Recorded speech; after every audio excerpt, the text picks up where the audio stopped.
Hey guys, just wanted to pop on and put a face behind the voice that you guys have been listening to. So I hope you guys are having a great week. I just wanted to go over low flow versus high flow for oxygen therapy, just to sort of summarize some of the key learnings from this week and just to help you along. So when we think about oxygen therapy, we have to think about inspiratory flow rate. And so think of that as sort of what you breathe in, the oxygen that you're breathing in every day and every time that you take a breath. Okay, and so we use oxygen and we administer oxygen to increase the amount of oxygen that's being taken into the body to prevent and to relieve tissue hypoxia. Okay, and so we have different types of systems in which we can use to provide our patients with that oxygen. So we have low flow, and these are going to be systems that do not come close to matching the inspiratory flow rate of oxygen that the patient's coming through.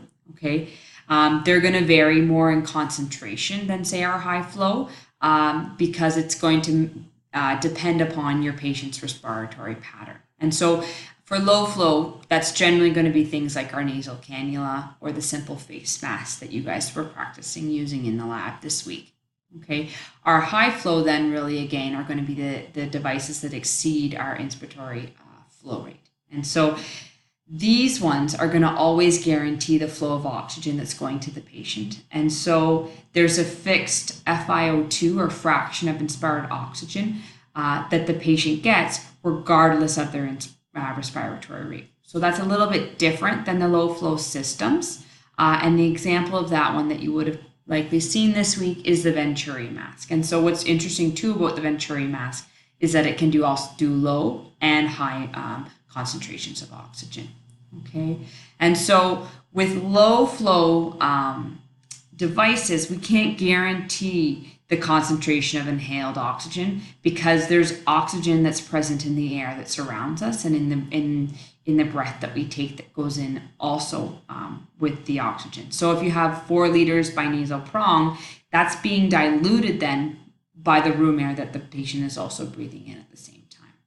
And so that's really why we have these high flow systems, so that we can exceed the inspiratory flow rate. And so to work, they have to be set above the inspiratory flow rate of the patient. And so you set that device for the concentration of oxygen that you want that patient to inhale. Okay.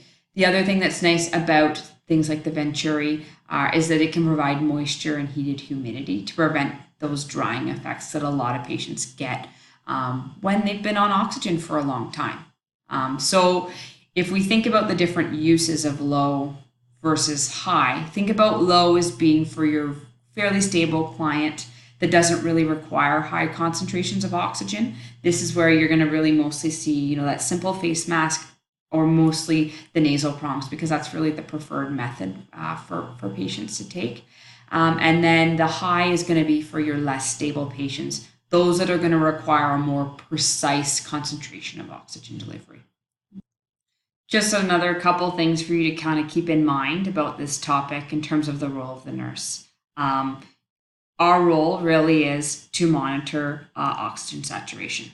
Okay, and we're doing that all the time. If there's a change in patient condition, we're always checking that. Okay, we need to know what our agency policy is for applying oxygen. So when you were in sim lab this week, the policy was that you could apply up to 4 liters of oxygen, and so you need to know what that policy is and be able to implement it if it's required. So if somebody is satting at less than 95%, we need to be providing oxygen to support them. Remember too that if you have more than 4 liters, or if you're administering more than 4 liters, the oxygen then requires humidification. Okay, and another big role of us as a nurse is to assess for skin breakdown. So the nose, behind the ears, even around the mask or where the elastic goes behind the head, all of these are areas that you can see that they may have skin breakdown. So we need to be watching those frequently. And the last thing I really just wanted to point out and emphasize is that we have to treat oxygen therapy as a drug. Okay, so in the next weeks to come, we're going to learn more about all of our medication rights and administering medications, but think of it as the same thing. You need to be doing your checks. You need to be checking the tubing, the flow meter. You need to be checking the concentration with the order that the physician has provided. You need to be checking their oxygen saturations and doing all of the checks that you would to ensure safe administration, because we know that there are side effects from too much or too little oxygen being delivered, and we need to be monitoring for those as well. Great. And then the last thing really is just documenting. So documentation is an important part of this. And when we're documenting, we have to note, are they on room air? How many liters of oxygen are they on, and what device are they, is it being administered by? So, and really too, how are they tolerating it?